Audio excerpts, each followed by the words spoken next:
going on, everyone? Welcome to the Honky Tonk Highway. My name is Kelly Cavallero, one half of 7 Arrow Media. Week 3, episode 9.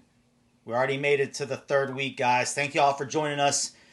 If you haven't watched some of the past shows, feel free to go back and watch some of them. We've had some awesome guests so far. If you haven't, like, subscribe, follow, all over social media, Instagram, YouTube, Facebook. We are currently live on both Facebook and YouTube. That way everybody can enjoy us.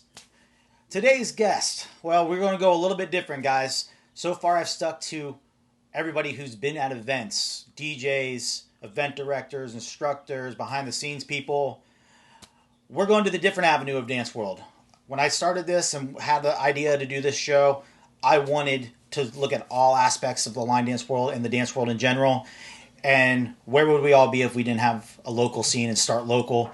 So today's guest is a good friend of mine who happens to be one of the best local DJs in all of Florida. He DJs at the legendary Barn in Sanford. He's got to open up for some artists such as Blake Shelton and Garth Brooks. Ladies and gentlemen, my good friend Larry Carlisle Jr., a.k.a. DJ Larry Swag. What's going on, brother? What's up, man? Thanks for having me. What's going on? Just living the quarantine life. Right? I think we all are, huh? Not too bad. Yeah. So, for those who don't know you out at home, why don't you tell us a little about yourself and how you got started being a DJ? Oh man, yeah, dude. DJ Larry Swag is my DJ name. A lot of people know me as Larry Carlisle Jr. as well. I've been DJing since early 2014. I want to say I came into the scene. No, not 14. About 15 years ago. Yeah, my bad. Sorry. About 15, 16 years ago, I came into the scene at a local country nightclub here in Orlando called Jesse Black's, man. Shout out to everybody that knows about the Jesse Black scene. I remember those days. Yeah, man, and that's where I got my start, and I worked with some great people. Somebody might know my man Glenn Bocott. DJ Decade, he's the one that got me into the country nightclub scene back, 15, 16 years ago, and it's been a ride since, man. And you see me, I was there for a few years, and that's where I met you, my man. It did. I remember the first time Glenn brought you in, and as his lighting guy, help him assist with the sound, and I was teaching the couples lessons. I'm like, oh, this could be dangerous, and we just had tons and tons of parties up there, the old Jesse Blacks. That was fun days back in the day. Yeah, Jesse Blacks. I did that for a few years. Like I said, I started off as a light guy. Like you got to start somewhere, man. And before that, I think I was the guy that grabbed the beer for everybody. Bring the beer to the booth. Bring the beer to the instructors. Shout out to Suzanne Wilson. That's where I met Suzanne Wilson. She's an awesome lady. That's where I met Trevor Thornton. Man, we all had our start pretty much at Jesse Black. So. From there, I went to another country line dance bar in Orlando, or Central Florida. It was called Rodeo. It was a smaller setting. It was still pretty big size club for line dancing, a lot of instruction going on there. And then I was there for a few years. And after that, I made a big decision, and I moved over to where I'm at now, the legendary Barn in Sanford. I've been there for just under 10 years, man. Ooh. Yeah, right? Ooh, I feel my age. 10 years. 10 years already almost. Oh, wow. I didn't think it was that long, man. Has it been 10 years? Oh, man, I can tell you stories that just blow your mind from everywhere. I mean, Jesse Black's, that was where I matured very, very quickly. Put it that way. If anybody knows Glenn Bocott, DJ Decade, he's been around since 8 Second Days, Desperados. Yeah. He's been doing country line dance since the late 90s, man. Everybody knows that guy's name. Yeah. But he brought me into Jesse Black's one day. He said, "Hey man, I need somebody helping me out with the lights." I'm like, "The lights?" And I never DJ'd before. I never even been to a nightclub.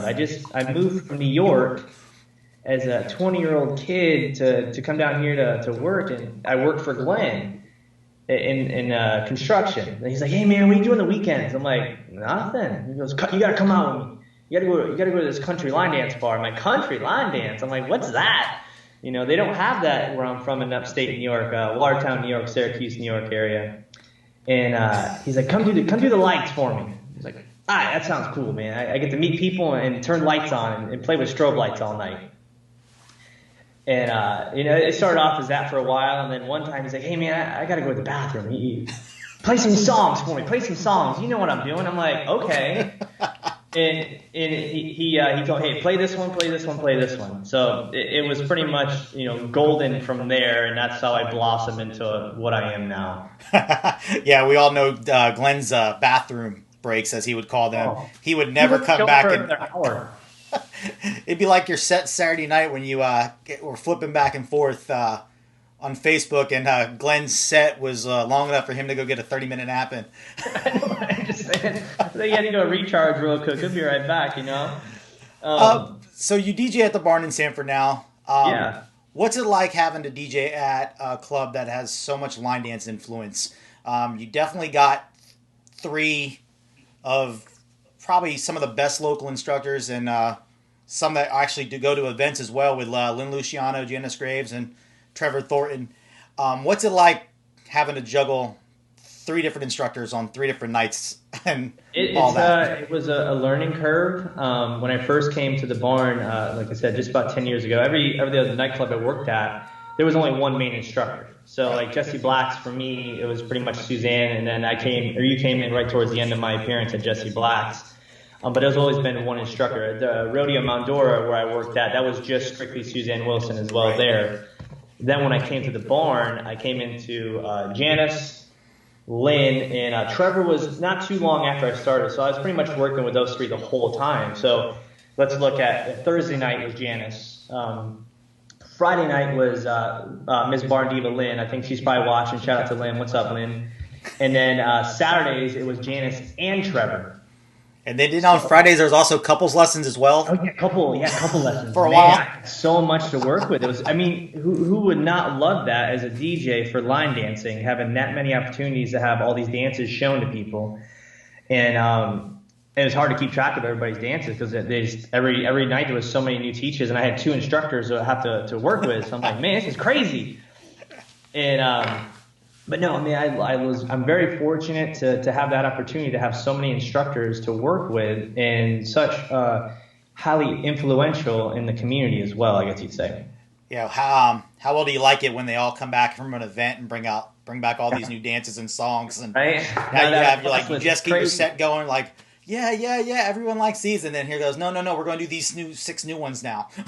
Right? Yeah, and I'm like, the funny thing is, whenever we have the events, because I'm very familiar with what's going on outside the nightclub scene, because you guys always inform me, like, hey, this is going on. It's like, don't get me wrong if I get the names wrong, but Fitz, Fun in the Sun is local. Yep. I know they changed the one that was in Tampa. That had a specific name. I think it got changed. It used to be the Tampa Bay Line Dance Classic. Now it's the Florida Line Dance Classic. It's in Orlando as well. Yeah, that's moving around. So when those are like the 2 major ones in the area. So when I knew those were coming around, I knew I was going to get flooded with new stuff. You guys would usually come to the barn afterwards for we'd come in on Wednesday usually sometimes and go out. Yeah, and then Tuesday back in the day. And you guys would come tell me, and then obviously DJs, we have our request list to help us remember, because sometimes I just don't remember songs, and I'll be looking at the list and I'm like, what are these new? I have no idea what these songs are, and I'm like, this must be some new event. And then Trevor would be like, hey man, hey Larry, hey, see this one? This is one of the new ones, man. Hit this one. I'm like, okay, what's the song called? Because you guys put the dance title, and I'm like, I don't know the song. You put the dance title down. I was like, I gotta learn that too. So it's a wild thing being a DJ in a nightclub when you deal with a lot of this fun stuff. Yeah. So what's it like for you bouncing back? Because I know you do a lot of parties, weddings. Oh, yeah. Nightclub stuff. What's it like going from one to the other? Because I know there's lots of times where you'll do a wedding in the afternoon and you'll have someone cover for you, and then all of a sudden you'll turn around and show up and DJ the barn all night long. So like that's been a long journey on my end as far as like doing outside events. So I've always been a nightclub DJ. I love it. It's my thing. And then throughout the years, I met many people like, hey, would you DJ our wedding? And I'm like, yeah, it's kind of tacky because I'm a nightclub DJ, man. It's a whole different scene. So I'm like, whatever. So I used to make fun. They're like, oh yeah, I'm a wedding DJ too. And then I grew accustomed to that kind of lifestyle as well. So I do a lot of weddings and I do the nightclub. So two totally different scenes. Okay. But I will never ever stop the nightclub. Like you can't even explain how awesome and fun that. It's a different atmosphere. Yeah, totally.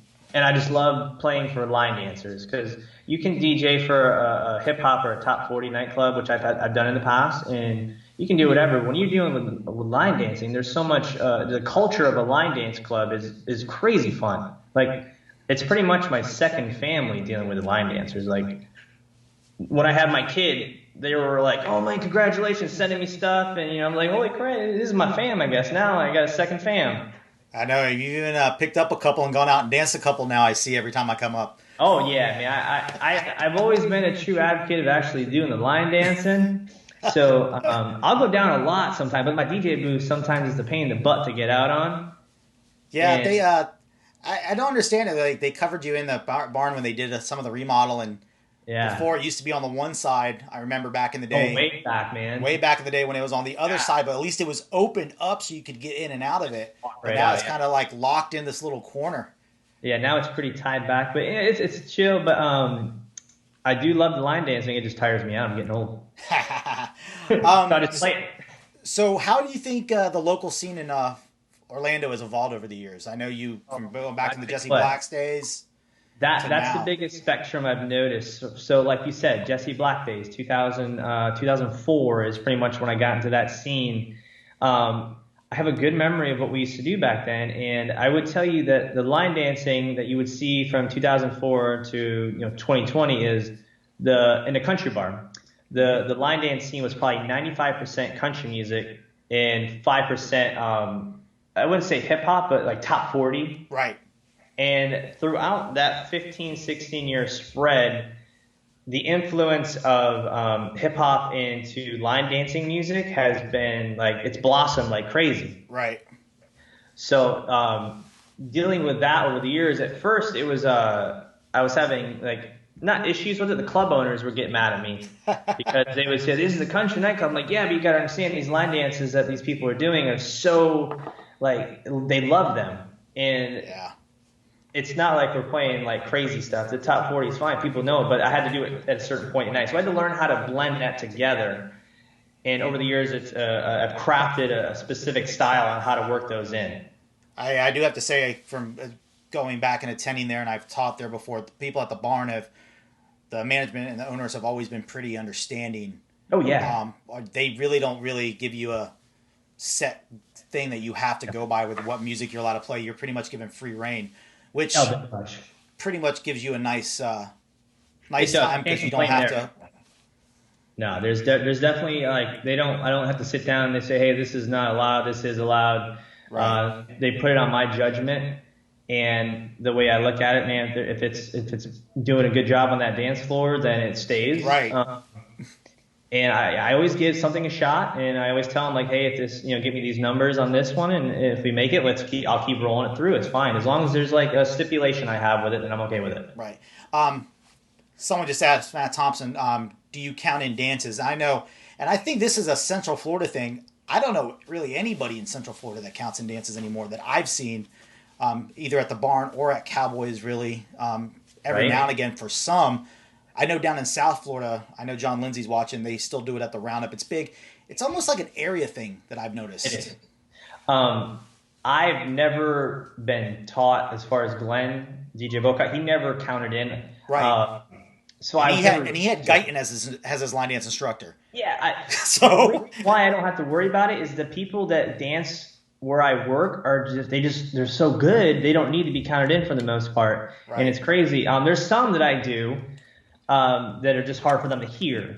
Right. And I'll make key points in my tracks. There's a newer one I've been playing for the last couple of years by Roscoe Platts called DJ Tonight. Yeah. And in that one, it's very hard to hear where the counting starts. So I always count them in, 5, 6, 7, 8, and they go with it. But there's for the most part, I never had to worry about counting anybody, and no one's really ever asked me. And I hear a lot of country DJs do. A lot of old school ones usually still do.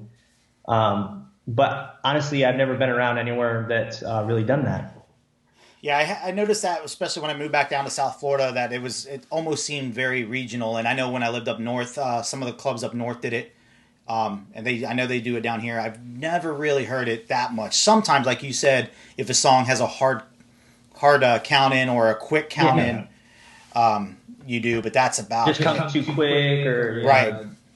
And I see the cool thing is with what I've done for some music over the years, like Janice or Lynn or Trevor, like, hey Larry, this song, it counts so quick. It comes in like on the first beat, the fourth beat, like it's too fast. Like, is there a way you can make an intro on this song to have a 16 beat lead in? And I'm like, I'll figure it out. So over the years, I've redone songs. Some people might know my name from those songs I redid, like Knockin' Boots by Luke Bryant. That one comes in super quick. And I actually did a redone intro to count that in with 16 counts.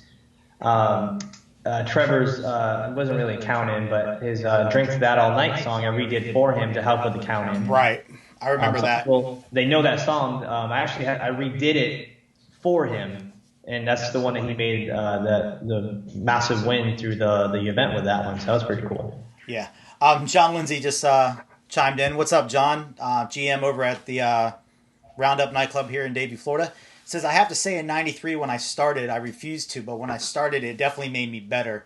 Nowadays, hardcore dance peeps definitely go if you forget. And yeah, that's true. The hardcore ones, once you get a crowd going, they usually will start it for you. Yeah. That's usually true. And like he said, I know in the count-ins, I just never had to worry about it. And thank God, because honestly, sometimes when I'm DJing, I get too involved with the song and I'm not paying attention. And I might forget. One of the questions I've had come in and goes, how do you balance keeping the dancers happy, the party goers happy, and they also ask the management happy, which thankfully enough, you really don't have to worry about keeping your management happy. Yeah. They're pretty lenient, but how do you mix the whole party crowd / dancers at the barn? It's definitely taken a craft to learn that, and they've learned me as a DJ. They know how I work. Mostly the patrons, the line dancers. It's always tricky, man. I mean, honestly, almost every night can be different. Balancing out, they understand. Like I have a system where I'll play like so many of I wouldn't say hard style line dances, the harder ones that are more involved with you guys, that are more where the patrons at the bar, they're drinkers, man. They're not for the most part. I would say mostly average beginner line dancers for the most part. So they're not going to go out there and try the advanced ones. If they're out, they're going to get pushed off the floor for the most part because our bouncers will sweep them out of there anyway.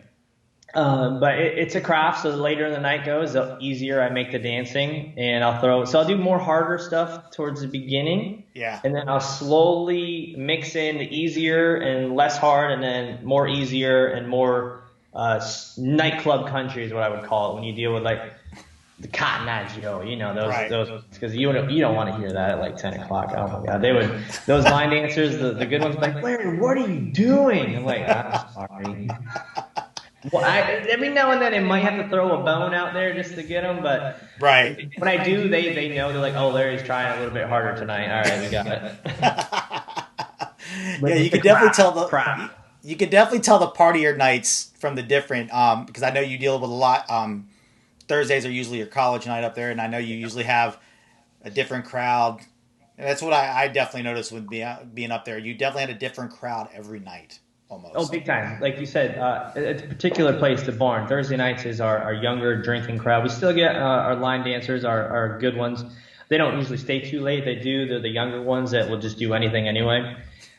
Friday is like the most enriched culture of line dancing and couple dancing I ever deal with is on a Friday. Because for the most part, Thursday nights, there's no couple dancing whatsoever. It's not that I don't play it. It's just the fact that the young kids just really don't do it in our area anymore.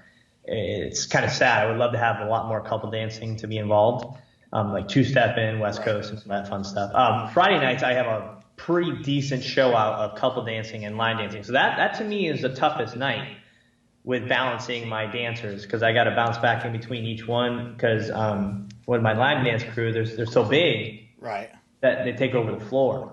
And with couple dancing, if you know how to couple dance, that's a pretty big, widespread area too. Right. Oh yeah. That's the biggest issue is we have a big dance floor. I can't tell you the square footage offhand, but it's big. And Yeah, you that's do have what a I good really size one, especially now that did they back it up a little bit when they redid it, made it a little bit bigger? Yeah, I believe we added like another 10 foot around the perimeter of every side, and that made it Yeah, huge. And I it still did have make a issues. huge difference. Yeah, and there's still issues with room on the floor. So like, and then Saturday nights is my favorite for the most part because that's when I deal with a lot of my really advanced and good line dancing and old school dances and new school. There's so much of a different in the dances I can play. It gives my spectrum of music I can play as far as line dance music so much wider. I love it. Yeah, Saturday nights usually are the nights I tend to notice that you never know what's going to happen. Anything can No. pretty go. Usually when if Trevor's teaching in the back room, Janice will be up front and she'll DJ up until a certain point, and then you'll take over, and then everyone from Yep. the back will come out and will come out and start Yeah. dancing, and that's I got to call be it the second wave is what I call it. Because the funny thing is I come in at like 9:30 is usually when I start playing because that's when Janice will get done. And then whenever Trevor has his line dance class, his gets done at like 10. So there's like a yeah. half an hour that his class is still going on. So I can't play that stuff. If I No. do, when they come out, I don't double play anything. That's like my cardinal rule of life for DJing. Yep. And even if you throw $100, I'm like, nah, I can't do it. I'm sorry. Unless it So, comes like really, really, really, really later when everyone else is left. That might have hurt it the first 155, time. maybe, no. But no, I feel you there. But I would have two waves. I would play like I would cater to Janice's, and then once Trevor's crew was released, that's when I would just start hitting everybody with all this stuff, and that's when it got bumping Yep. as far as the line dance goes. Yeah, I remember coming up on a couple of the nights where you couldn't even walk in there. You Oh, couldn't yeah, even easily. move. Like we'd come and dance, and every dance would have hundreds of people on the floor, and you could The hard ones too. right, even the hard ones, and it would take us just to get off the floor. It would be so hard just to get off the floor to get back out to get a drink that would be to get on the floor. Yeah, right. Or if I did, I would play another song that brought you back, and you guys would get mad at me. Right, it would be like, Larry, one song, give us time to Not yet, drop not a drink. yet. Keep coming. Let's do another one. And sometimes I you would level notice, it. like the funny thing is with that being said, because Trevor is obviously he has so many dances, like holy crap, that I'm not paying attention to that it's his dance sometimes. And I'm just playing songs. He's like, Larry, stop. I'm like, what? He goes, that's the third one in a row. I'm like, oh my bad. You just have so many dances. I can't help it. Yeah, the benefits of being good at what you do, Trevor. Sorry. I know, right? Like, sorry, you have pretty much 90% of the dances that come through right now. Right? And then whenever I would see you, I would mess with you. I would play like Running Out of Moonlight and then go straight into Honky Tonk Highway. And you're like, come on. I'm like, yeah, Yep. buddy.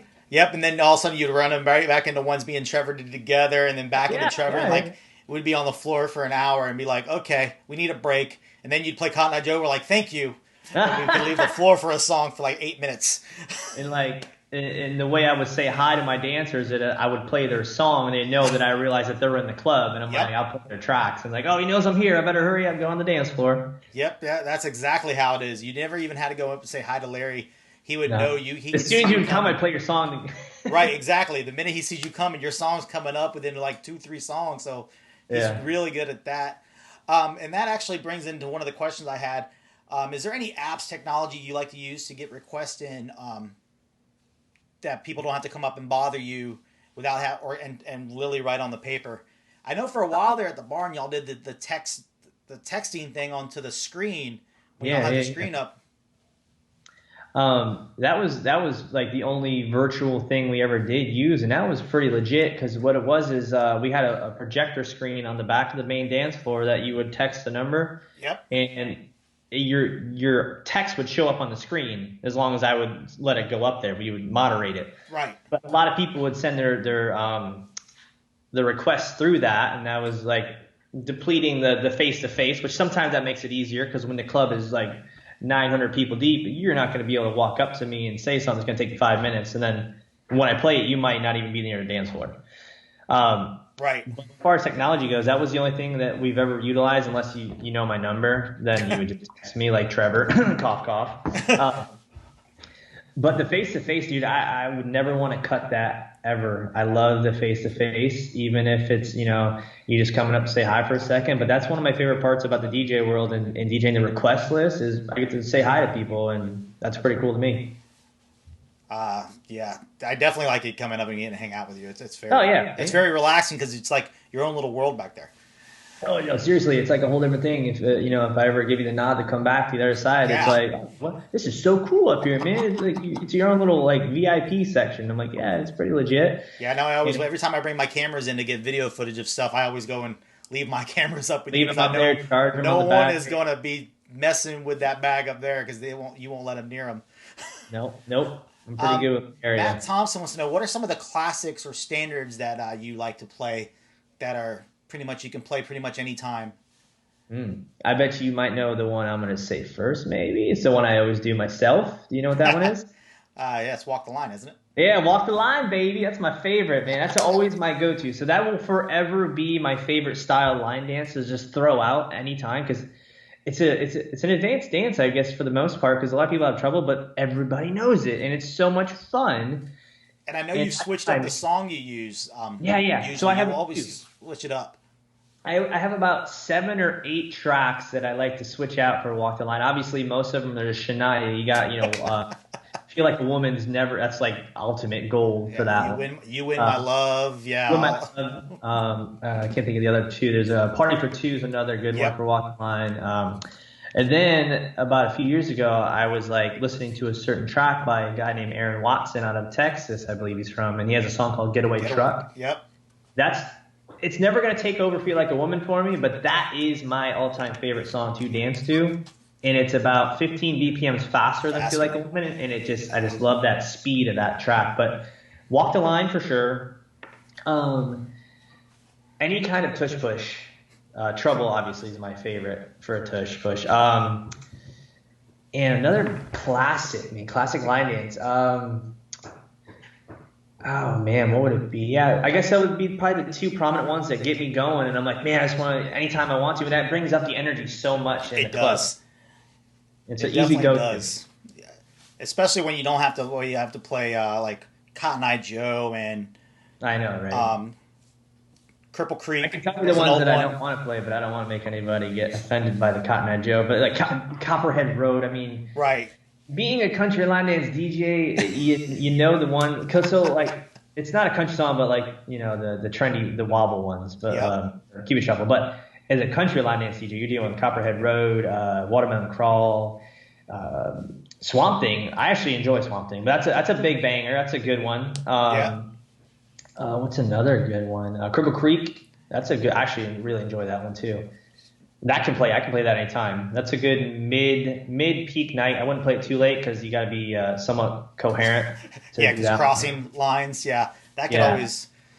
Shout out to local instructor there, Kip Sweeney. That's his local, dance. Right? Yeah, he's local in Florida, Orlando area. I've never met Kip Sweeney though. Really? I've met people. I never met him. Nope. Talk to Trevor. I'm pretty sure he can set you up with a face to face on that one. What else we got? So DJing at the Barn in Sanford, you obviously just don't line dance, do line dance stuff. They are very well known for bringing in some amazing artists. Oh yeah, dude. For years, you got the likes of Blake Shelton, Garth Brooks, Little Texas. I can only. I got a list, brother. I can imagine. What's it like getting to do that? And on the same aspect, what was it like getting to open up for Garth Brooks? Oh man. Okay, so I'm gonna start off small, and I'll lead up to the Garth. Okay. So the cool thing about working at the Barn in Sanford, we're a pretty decent sized venue, so we can do these big concerts with big names. We can because they're pricey to hold these, and we have the capacity to counteract that and actually work it out.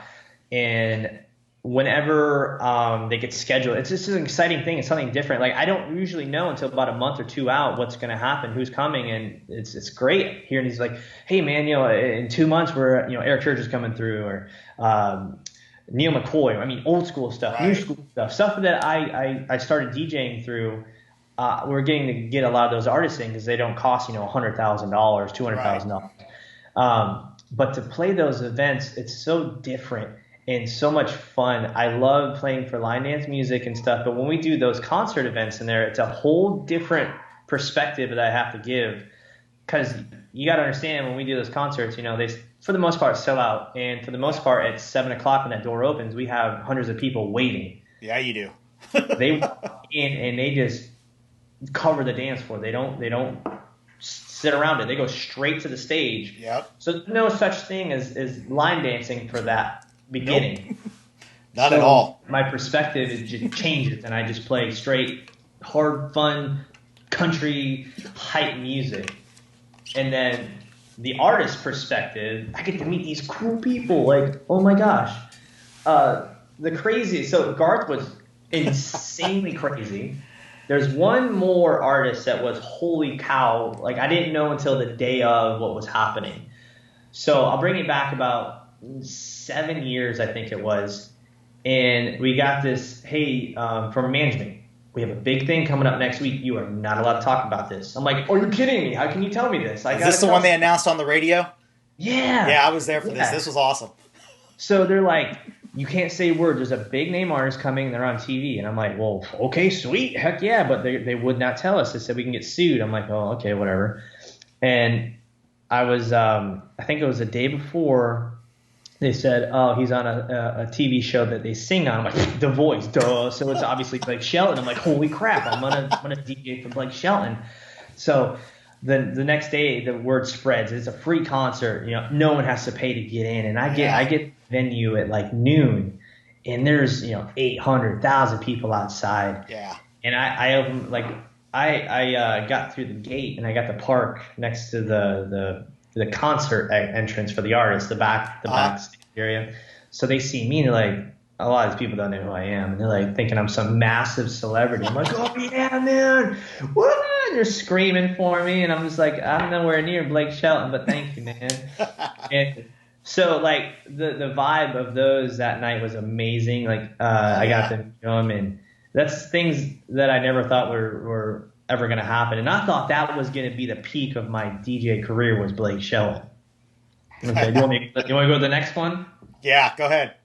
So, I mean, not to knock any other artists that come through. They're all amazing. They're all top notch and high end. But dude, who can say that they got to play before Garth Brooks and open up for the dude? Like when they told us that, dude, I almost fainted, man. I was like, there's no way. And when they approached me and said, hey, this is happening, like, they didn't tell us the artist. He had to announce it on his live Studio G, I think it's called. Yeah. And when they finally announced it, and I was like, dude, I knew that's who it was going to be, man. I'm like, holy crap, what do I do, man? I'm so, like, my mind just started thinking of a playlist. Like, what am I going to play that night? Like, I'm playing for Garth Brooks. I'm like, I feel like I cheated the system because I'm a DJ, and I'm opening up for a legendary country artist like that. I'm like, this should be a band. Like, how did I get in this position? Like, holy moly. And obviously, like, everybody's hyping it up, and I took every second of that night and just memorized it. And I got to shake the man's hand, and he said, thank you for doing what you're doing. I'm like, I don't know if you're listening to me, but thank you so much. Yeah, I remember the Blake Shelton night. I remember our friend Jason Lorenzen, Big Daddy. Big Daddy, babe. What's up, Big Daddy? You're out there. What's up? He got there at like 1 o'clock in the afternoon and waited in line to save us a spot. And me and Trevor were at a dance event. We actually had the experience, which was in Orlando, Florida at the time. We had a dance event. So as soon as he got off work and we got done to the dance event, we left, brought a friend of ours, Natty Griffiths from England, was in town. And we all three of us jumped in the truck and came out and was there. And he played for like 2.5 hours, bro. Yeah, he played for so long, and he didn't play much of his own music. I know he did a lot of covers too. He played like George Strait, Garth Brooks, and Dunn. He just partied, partied hard for 2.5 hours, and it was awesome. It was probably the best concert I've ever been to, and I've seen Garth twice in arenas, but seeing Blake at the barn was probably just unreal. That was definitely the top performance. I would agree with you for sure, because that was just out of the world, and Garth did amazing. I loved it. But Blake, I would put him as the top one that I've definitely seen there. Yeah. And so I don't know, a lot of people that are in the event industry, they come to the barn a lot when they're in the area, or we have them there guest teaching. Okay, so you got to understand that DJ booth is on the stage, like it's right there. So when these big concerts, like, I could literally, if I want to be a creeper, put my hand out and touched them. And like that's how close. So I had the best Seat in the spot in house. the whole building to these type of events. So when that Blake happened and Garth happened, I was like, I'm on top of the. There's no topping. Not Yes. as a professional DJ, but in person as a person, there's no topping this. Right. Right. So I've just been put in such great situations. What was it like being there the night the floor broke with Upchurch? Because the So crowd there, that's which forever gonna. well, yeah, but I know Upchurch came back, put on a heck of a concert. He Yeah, came that's back and gonna put on be- a heck of a concert, and I knew he was going to sell out there when they announced he was coming because he sells out every bar he goes to pretty much. And what was that? What was the atmosphere in there like? Not, and I don't mean it bad because shout out to Eric. It's different. Eric and the barn guys who I talked to when the floor broke, and he did everything impossible to get that bar open right back up as quick as he humanly possibly could. Oh yeah, shout out to the Beigels too, man. They're a big presence in there. They're the ones that own the whole the barn in general. They're killer, man. Love those people. Yeah, they did it what they could to get it back up as running as quick as possible, Dude, but that just had to be insane. Like beyond what the concert was and who it was, like it was. They started jumping up and down is what happened. right. And the building of the barn, it's over. I think it's early old. 1900s. I'm not sure the exact date. It's old. I'll say it's gone through 4 or 5 owners as long as I've known it. Back when Miss Lily owned it. Yeah, Miss Libby. Yeah. So I mean, the barn's been a brand and a business since I believe 86 or 87, something like that. So, but before that, the barn was actually a vegetable packing plant. So they would bring vegetables through, and there's actually conveyor belts under the floor, and I saw them after the floor got demolished. They're still under the floor. So the concept there that was really bad. It was a busy night. It was packed, and the artist had them all jump up and down at one time. That was 800 plus people jumping on a floor. That was 1,000 years old. Right. And like it was, it's hard to explain exactly what happened, but everybody started sinking. It wasn't like it just fell out; it just started sinking. And somebody noticed it, and they shut the show down, and then they cleared the floor, and there was a big 2-foot wave in the floor like this. That was where the joist had broken. I was like, "Oh my God, the floor is done." I go, "What's gonna happen?" And then like that's when it hit me. I'm like, I could be done. And obviously every other dancer in Central Florida that comes there was heartbroken because that floor was immaculate. Yeah. And fortunately, I think it was a 3-month turnaround. They rebuilt the floor. Yeah, they did. And they made it bigger. They did. And I think this is, judging by the name that's come across YouTube, the comments, I think this is Lindy Bowers who comes to the thing. The barn was built in 1861. Ooh, there you go. Thanks for the facts. You're looking at 100 plus years right off the bat if some of that could have been. If they didn't update all the thing. Wow. That's crazy. That's insanity. I mean, that wood, like it's crazy in there. It's all wood. It's 100% wood.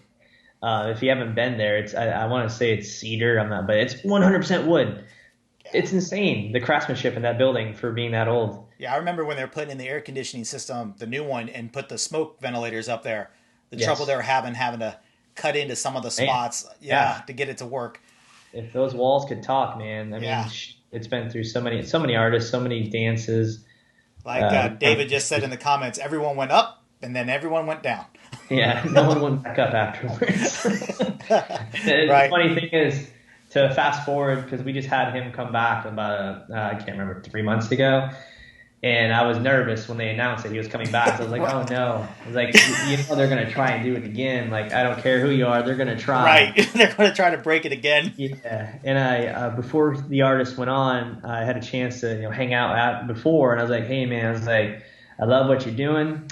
Can you keep it easy on that one song for us? Because I kind of want to keep on DJing line dancing. I don't want to be shut down again. And he just laughed at me. And when they played the song, I'm like, oh, and I just closed my eyes for that 3 minutes. And it survived. So I'm like, all right, we're good forever now because that got put to the test. It did get put to the test that night. I remember seeing the videos that you posted and some other people posted. I'm like, ooh.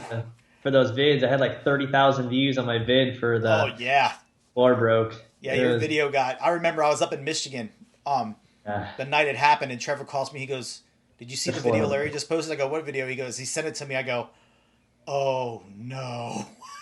and he did it, and I'm like, that's just It's I hard felt to so fathom bad. before. Well, because the barn it's not on a solid ground foundation. The Right. barn is actually about 3.5 feet above grade. Right. It's all on, joists. So there's actually a hollow space below. Yep. A lot of people didn't know that, and now they did. Right. Well, I don't know how people don't know that, considering it. You walk upstairs to get in the door. Yeah, it's just something you just don't think about, Yeah.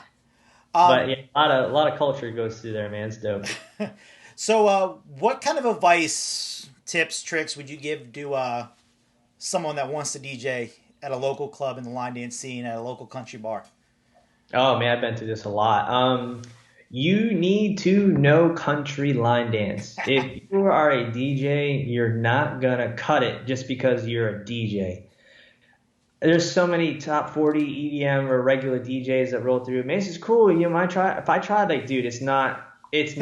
You need to know your dances. You need to know your line dancers. You need to know what line dancing even is. Because you could play one track and come back with another one, and you could make your floor just go woof. Yep. And that is not fun. I've been there. I've done it. That's how I learned.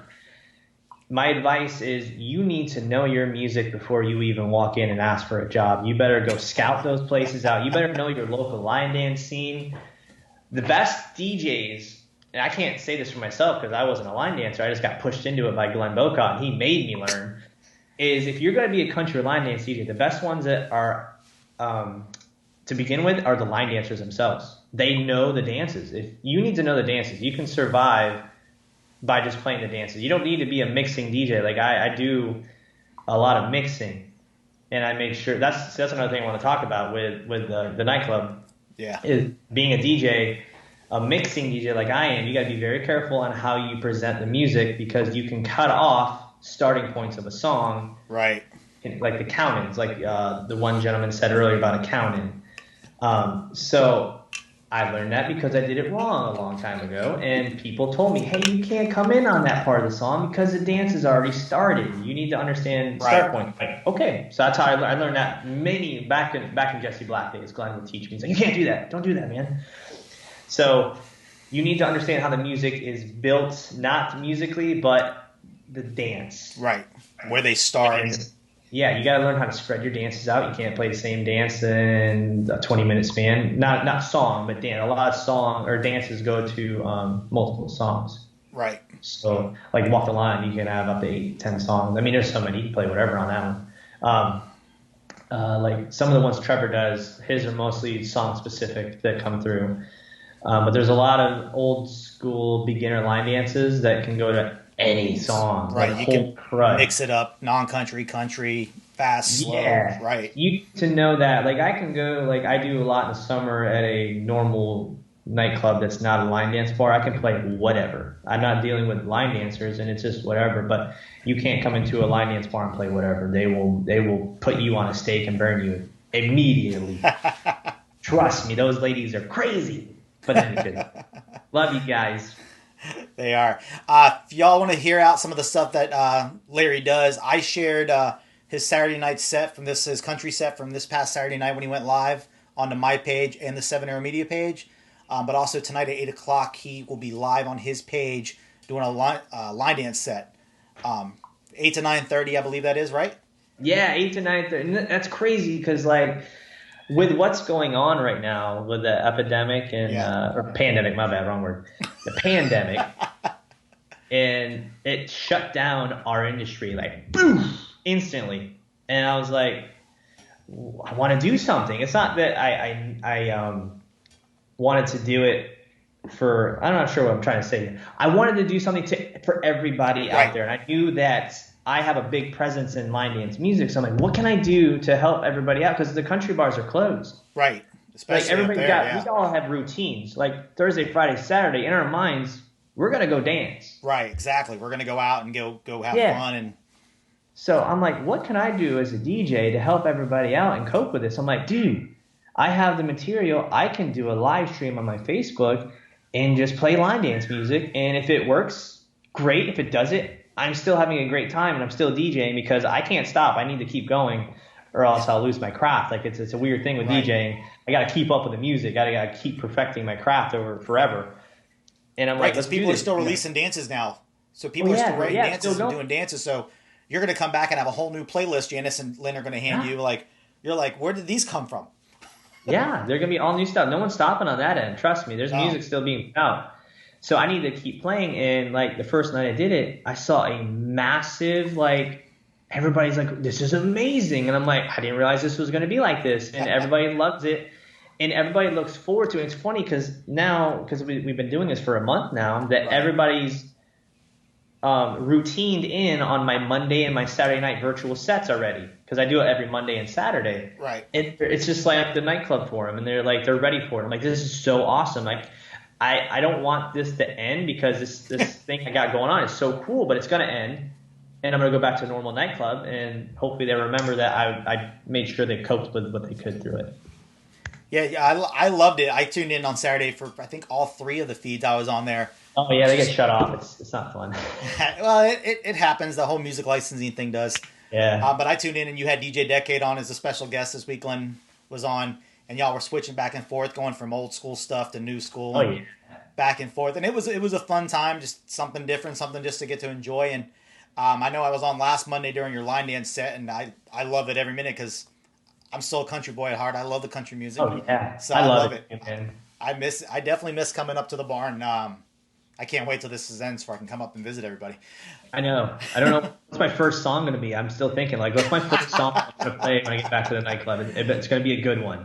Right, So I can imagine what Lynn and Janice are going to go through. What's going to be that first teach, guys? What's your first teach? What's your first teach going to be when you come back? What's the first song going to be played in the bar? What's that first drink you're going to have? Oh man, like I'm ready to go back, but I'm not because I'm enjoying this live stream thing. And so like I don't know how much time we have, but the live stream thing it's different for me on the line dance part because I can get cut off for the music. Right. So I found a pattern that kind of works for me on not getting cut off is I just don't play the whole song. So I do a lot of mixing, but I still do the line dance songs, but I'll get through like, let's say 2 choruses and I'll come out of it with another one. And it helps from them blocking me from being able to live stream. So if you do watch in, that's why I do that. Yeah. John Lindsay says your first song should be Tiger Tiger. I think that's a shout out to the Tiger King. And David says you should play the Wobble as your first song back. No, thank you. I'll rather do the Tiger King. I'm going to go download his whole EP. I actually watched a couple of those videos. So coming close to the hour, what would you, since you were my first non-dance event person, what would you want to see? Because I know you've watched a couple of the shows. What kind of questions, what kind of things would you like to see me ask some of the people? Because you get to hang out with a bunch of event people anyway. Because like John Robinson comes in and teaches. Brandon Zahorsky's been up there. Junior Willis. You get to hang out. You've got to see both sides of it. Yeah, I see a lot of people. Sometimes they come and say hi. Sometimes I realize who they are. Like Miss Rachel, I know her by face Rachel now. McEnany comes up all the time. Yes, and there's an Irish guy. I couldn't tell you his name, but he's always in there. Janice always brings him in to teach. He's from Ireland. Was it? Oh, was it Gary O'Reilly or Rob Glover? Yeah, that's the word. Gary O'Reilly. Gary O'Reilly was Irish. I'm about to say Rob Glover. I knew Rob's been there. I didn't remember. Yeah, Gary has been there. And then the Barnanza, I believe John Robinson, he hits that up. So I haven't met him too often, but he probably would know who I am. I see him a lot. He's always up there doing some things with Janice. And I know a lot of the event people, not too much, but I try to know and relate to them as well. When they come in, I try to make them feel like it's, they belong in there. I do all their dances. When I know a specific dance person's in there, I try to hit their dances. Yeah, you do a really good job at that. I know that. Yeah. I forgot what the question here. Oh, I got to ask a question. Okay. Yeah, ask a question. I want to get you involved. Ask a question. Oh man, this is a tough one. I should have thought about this when I was thinking. Let's go outside the box. Let's ask something that's non-related to the event or the nightclub.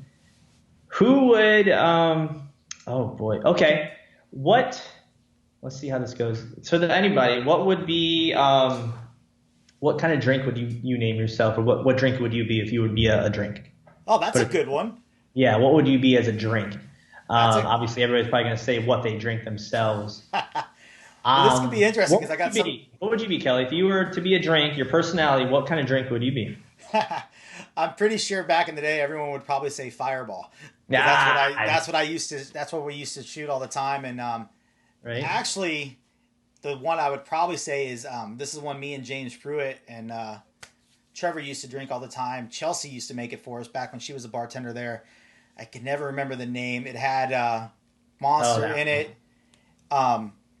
It would be topped with Monster, but it'd have like peach schnapps, Crown Royal. Yeah, a lot of stuff, dude. I don't know the name of that one either. Yeah, you remember because she used to make them all the time, and I know if James would be watching, he would. He's probably down the street right now. Yeah, Right down the street from me, actually. So everyone's commenting on Will Craig. Yeah, exactly. That's why I said Fireball, probably because that's what you're definitely known for, especially what I shoot all the time. And I haven't done mention thing. Roman's even asking Trevor what's the name of it. JP, I would not be an apple teeny. So really, I already pretty much know what yours would. You'd probably be a shot of Patron. That or your White Claw now. That would be a Smirnoff Ice. Smirnoff Ice. Yeah, just ice everybody. You know what I'm saying? Just ice everybody. Just bring the party, baby. So, but thank you so much for coming on. It was a blast getting to talk to you about the DJ scene. Yeah. Oh, yeah, man. Always. Thank you for having me, man. I have so much more to say, so if you ever want part 2, let me know. It's good. Oh, absolutely. The next time, but we're going to do part 2. The barn next time. We're going to do part 2 from the barn next time. We're going to do a live. We'll do a live set from the barn. Yeah, that'd be awesome. But thank you guys for tuning in. Hope you enjoyed Larry. Like I said, he will be live tonight at 8 o'clock on his page doing a country dance, line dance mix. He's going to throw it down for you guys. Yeah, 8 to 9:30, baby. 8 to 9:30. Tomorrow, we're going back across the pond. I got my boy Daniel Trepet coming to you live at 5 right here on the Honky Tonk Highway. We're going to talk what it's like for him being stuck in a house now from being on the road and what him and the boys over there are doing with the Streamline stuff. But like I said, follow us, like us, watch all the episodes, and we will see. Forgot something. Oh, he's got the old swag glasses on. But like us, follow us on Facebook, YouTube, share it, and we'll see you tomorrow, guys.